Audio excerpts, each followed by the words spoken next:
A gente vai analisar a história realmente tocante, né, e que foi muito divulgada do Giuseppe Paternò. Bem-vindos ao The Debate. Olha, hoje a nossa conversa ela parte de uma história que realmente chamou atenção. A de Giuseppe Paternò é um italiano que aos 96 anos, 96, recebeu o diploma universitário dele em História e Filosofia lá na Universidade de Palermo.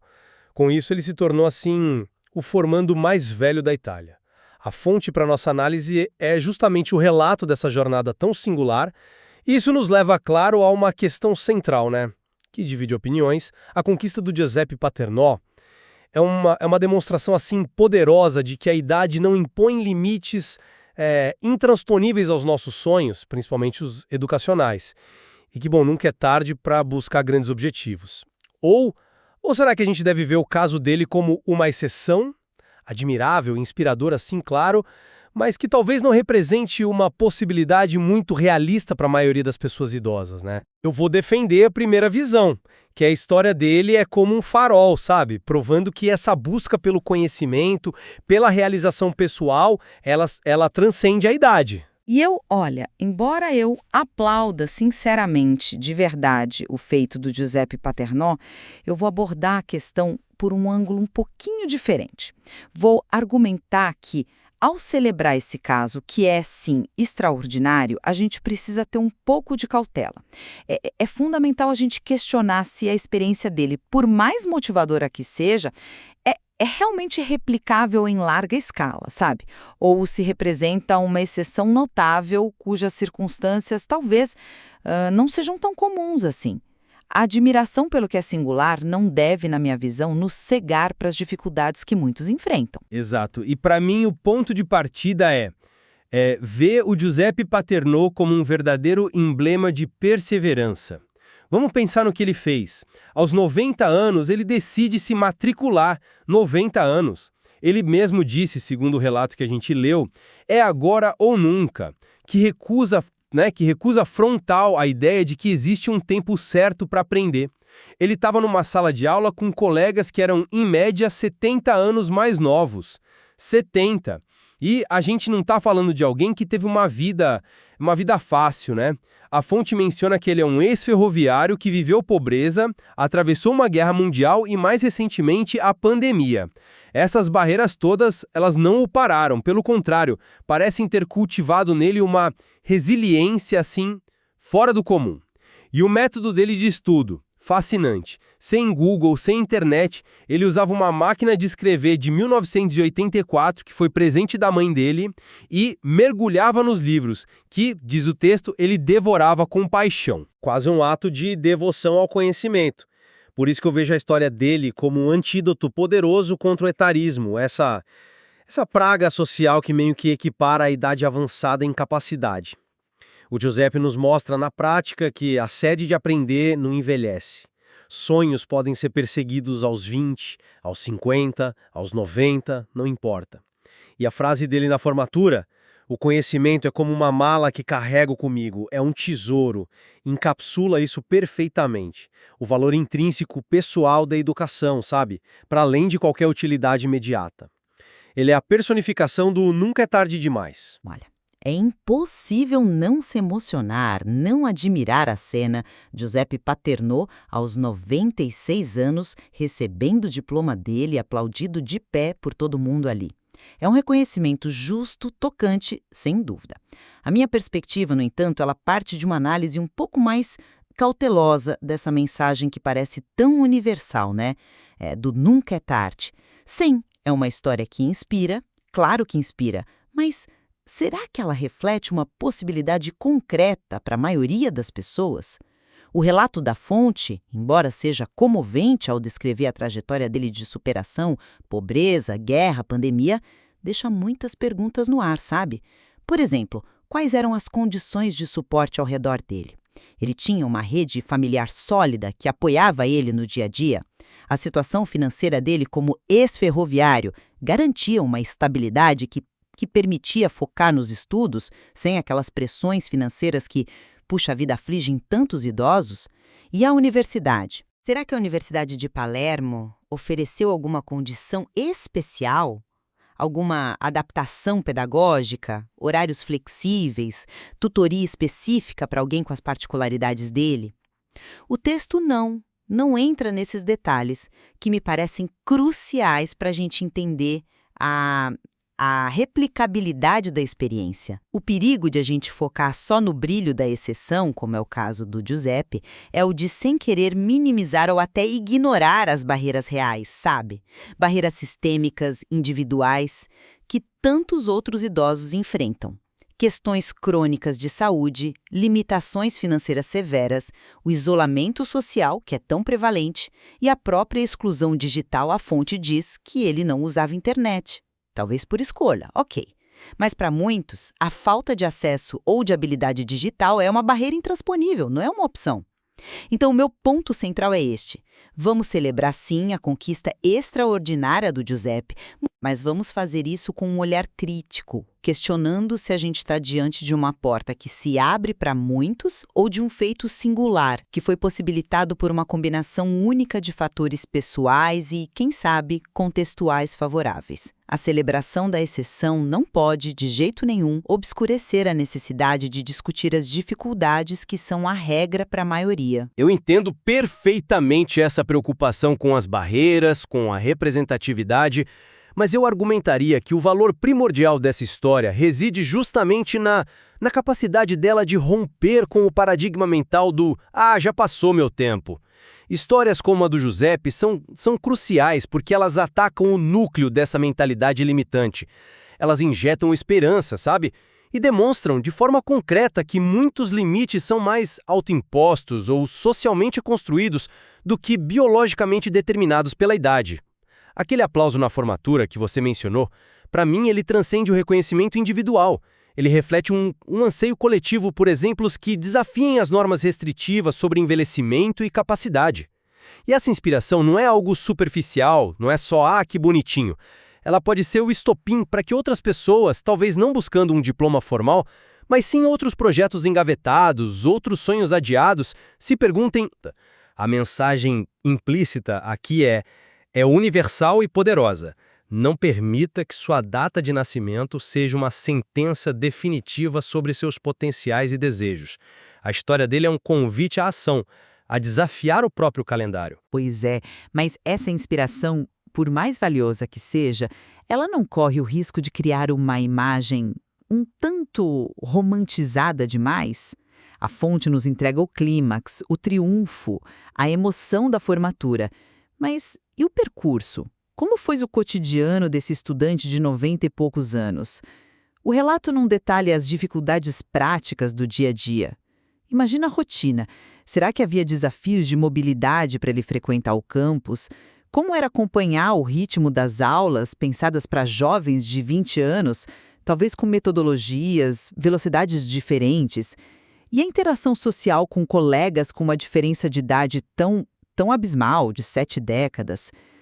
A sociedade, simbolizada ali naqueles aplausos, parece pronta para celebrar o feito extraordinário, o recorde, o velhinho simpático que conseguiu.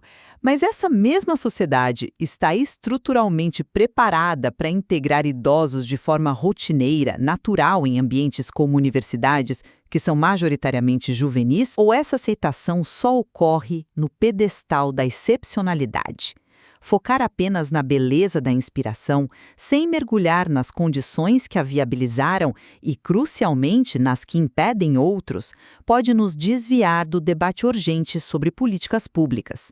A gente precisa falar de acessibilidade nos campi, de programas intergeracionais efetivos, de apoio financeiro específico para estudantes idosos, de inclusão digital real.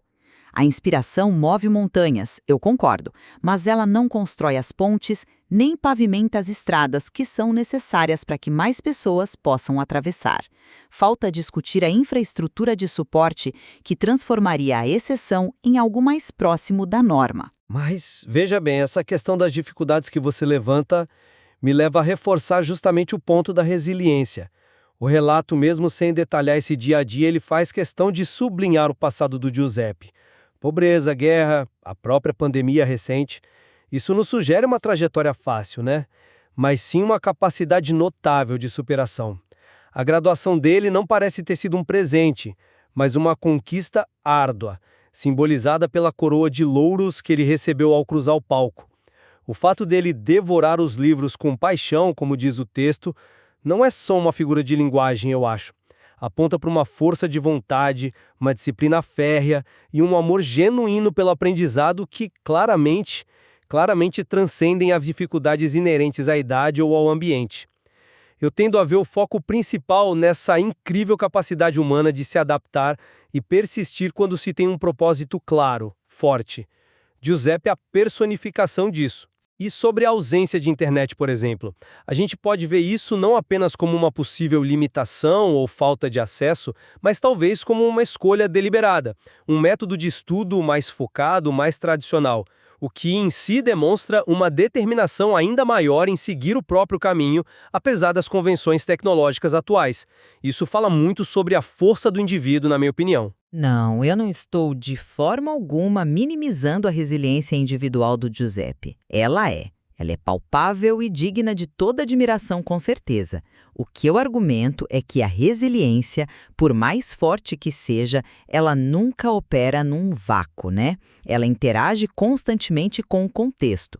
Essa ausência de internet, por exemplo, foi mesmo uma escolha filosófica, um método preferido, ou refletia também uma dificuldade real de acesso, de aprendizado tecnológico, ou mesmo falta de infraestrutura de suporte para essa inclusão digital, algo que é extremamente comum na faixa etária dele?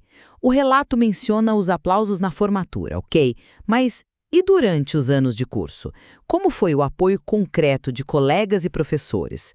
Houve adaptações curriculares ou de avaliação? Flexibilidade? Compreensão para eventuais limitações físicas ou cognitivas que pudessem surgir? A família desempenhou um papel ativo no suporte logístico e emocional diário? São perguntas que a fonte não responde, mas que são essenciais para a gente avaliar a transferibilidade da experiência. Talvez a condição de ex-ferroviário tenha garantido a ele uma pensão que lhe deu tranquilidade financeira e uma rotina estruturada, permitindo essa dedicação exclusiva aos estudos. Isso seria um privilégio que um idoso em situação financeira precária, ou talvez ainda com responsabilidades de cuidar de netos ou de um cônjuge doente, simplesmente não teria, por mais resiliente que fosse. A resiliência é a semente, assim, mas ela precisa de um solo minimamente fértil para germinar e florescer. Não podemos isolar a figura heróica do seu ambiente e das condições que permitiram ou não que essa resiliência se traduzisse em sucesso acadêmico. E essa discussão sobre o contexto nos leva diretamente a questionar a própria noção de tarde. O que significa ser tarde demais? A atitude do próprio Giuseppe, resumida no seu "é agora ou nunca", é um desafio direto a essa ideia.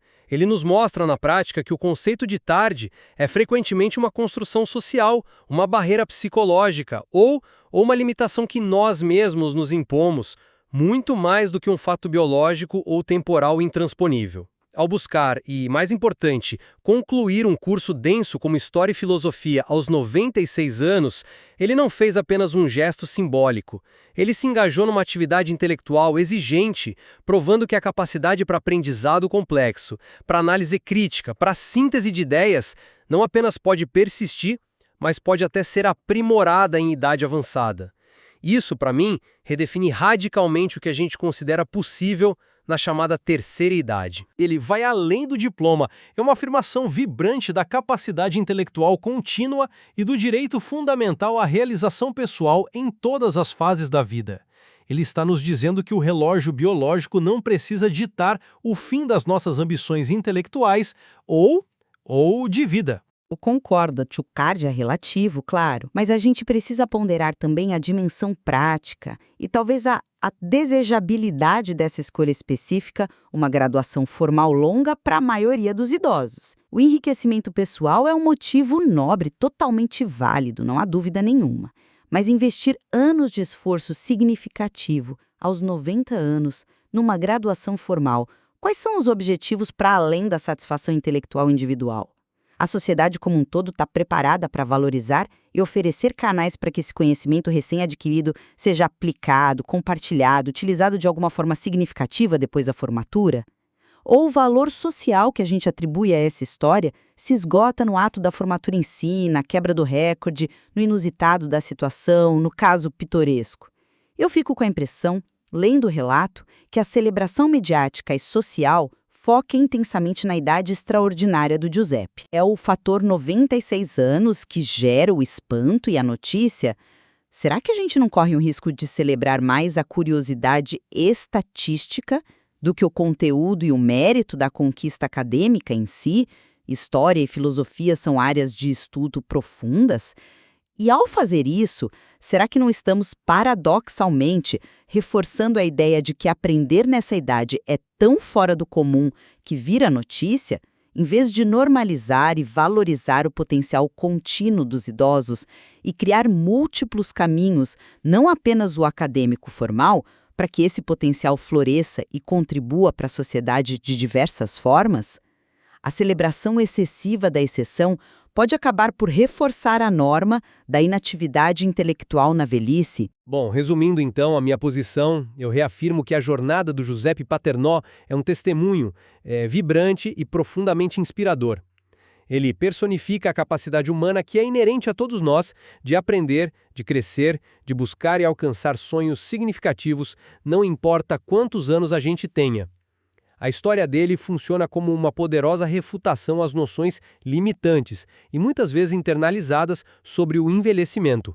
Ele nos mostra de forma concreta e admirável que a busca pelo conhecimento e pela realização pessoal não tem data de validade. É um lembrete crucial de que nunca é verdadeiramente tarde para acender ou reacender a chama da curiosidade e do aprendizado. E concluindo a minha análise, eu reitero que, embora o feito do Giuseppe seja inegavelmente extraordinário e mereça todos os aplausos, é fundamental a gente contextualizá-lo com um olhar crítico e realista.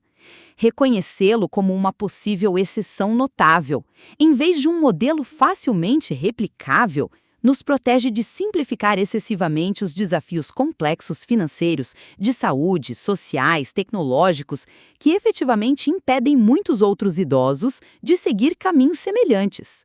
A história dele deve sim nos inspirar, mas também nos provocar a refletir sobre quais foram as condições visíveis e invisíveis que tornaram o sucesso dele possível.